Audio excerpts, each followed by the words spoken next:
আমাদের এই প্রতিবাদে যে অংশগ্রহণ নিয়েছেন, আমি আমাদের আজকের এই সংবাদ সম্মেলনের পক্ষ থেকে আমি আমার বড় ভাইকে দুটি কথা বলার জন্য অনুরোধ জানাচ্ছি।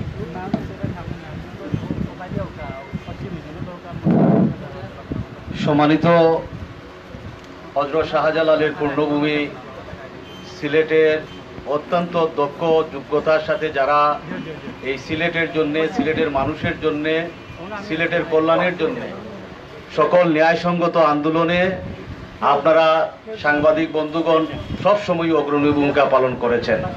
অতীতে অনেক দুর্ঘটনা ঘটেছে এই সিলেটে, আপনারাই সাহসী ভূমিকা পালন করেছেন। এজন্য আমি আজকে আমাদের সকলের পক্ষ থেকে আপনাদেরকে ধন্যবাদ এবং কৃতজ্ঞতা জানাই যে আমাদের সিলেটের সাংবাদিক বন্ধুগণ অত্যন্ত সাহসিকতার সাথে সবসময় সব জিনিস মোকাবেলা করে থাকেন। আমাদের রাজন হত্যা সহ, খাদিজা সহ আরও অনেক মামলা হয়েছে, গ্রেনেড হামলা, বোমা হামলা, সকল কিছুতেই আপনারা অগ্রণী ভূমিকা পালন করেছিলেন। আজকে এই যে রায়হানকে হত্যার পর আপনারা সাংঘাতিকভাবে সাহসিকতার সাথে এই পরিবারকে সহায়তা করা, এই হত্যাকাণ্ডের জন্যে, হত্যাকাণ্ডের বিচারের জন্যে, সুষ্ঠু বিচারের জন্যে আপনারা অগ্রণী ভূমিকা পালন করে যাচ্ছেন। বিশেষ করে আমাদের এই এলাকার কাউন্সিলর মখলিসুর রহমান কামরান সহ সিটি কর্পোরেশনের মাননীয় মেয়র, কাউন্সিলর বৃন্দ, এলাকার মুরব্বিয়ান, অভিভাবক, শওকত সাহেব, আমির সাহেব সহ অনেক ধৈর্যতার সাথে সেই হত্যাকাণ্ডের বিচারের জন্যে তারা ভূমিকা রেখে যাচ্ছেন। আজকে তার পরিবারের পক্ষ থেকে, তার মায়ের পক্ষ থেকে আপনাদেরকে এখানে এনেছেন এবং তার বক্তব্য তুলে ধরেছেন এবং তার কর্মসূচি ঘোষণা করেছেন। আপনারা সকলেই শুনেছেন। আমি মনে করি এই সিলেটে আপনারা অনেক প্রশ্ন করেছেন, আমি এসে দু একটি প্রশ্ন শুনেছি।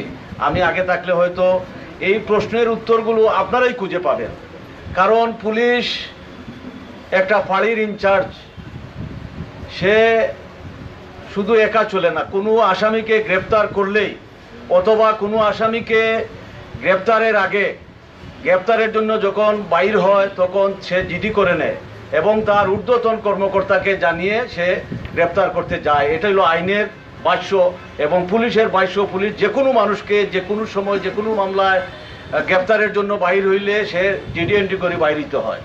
আজকে এই পুলিশ পাড়ি কোতোয়ালি থানার অধীনে। কোতোয়ালি থানায় একজন অফিসার ইনচার্জ থাকে। কোতোয়ালি থানায় তার এসিকে জানায়, এসি তার ডিসিকে জানায়, ডিসি তার পুলিশ কমিশনারকে জানায়। আপনারা জানেন যে এই কোতোয়ালি থানার অধীনে আমরা কিন্তু সিলেট মহানগর সহ দক্ষিণ সুরমা, উত্তর সুরমা এই কোতোয়ালি থানার অধীনে ছিল। একজন ওসি যথেষ্ট ছিল। এখন ডিআইজি র্যাঙ্কের একজন ঊর্ধ্বতন কর্মকর্তা পুলিশ কমিশনার এবং তার সাথে অতিরিক্ত পুলিশ কমিশনার রয়েছেন, তার সাথে এসপি লেভেলের 7-8 জন এসপি রয়েছেন, এএসপি রয়েছেন, এডিসি রয়েছেন, ওসিরা রয়েছেন। এরপরে কেন যে এই পুলিশ এসপি সাহেবের অফিসের একদম নিকটে, ডিসি সাহেবের অফিসের সামনে, কুতুবুল্লাহ মসজিদের একদম পাশে, সিটি কর্পোরেশনের একদম পাশে, জজকোর্টের পাশে এই যে ছোট্ট একটি অফিসে এ ধরনের দুঃখজনক, নেক্কারজনক ঘটনা ঘটল, কেউ মুখ খুলছেন না। আমরা সেদিন স্মারকলিপি আমাদের কামরান সাহেবের নেতৃত্বে, তার মার নেতৃত্বে, শিশু বাচ্চাকে নিয়ে আমরা, শিশু বাচ্চা কেন যাবে ডিসির অফিসে?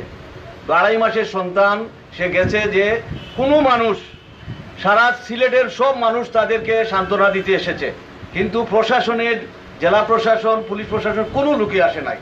আমরা স্মারকলিপি দিয়ে যখন অনুরোধ করলাম তখন মাননীয় প্রধানমন্ত্রী, মাননীয় স্বরাষ্ট্রমন্ত্রী, মাননীয় পররাষ্ট্রমন্ত্রী, আমরা তাদের সাথে যোগাযোগ করে প্রেশার যখন ক্রিয়েট করলাম, তারা কিন্তু স্বেচ্ছায় আসেননি।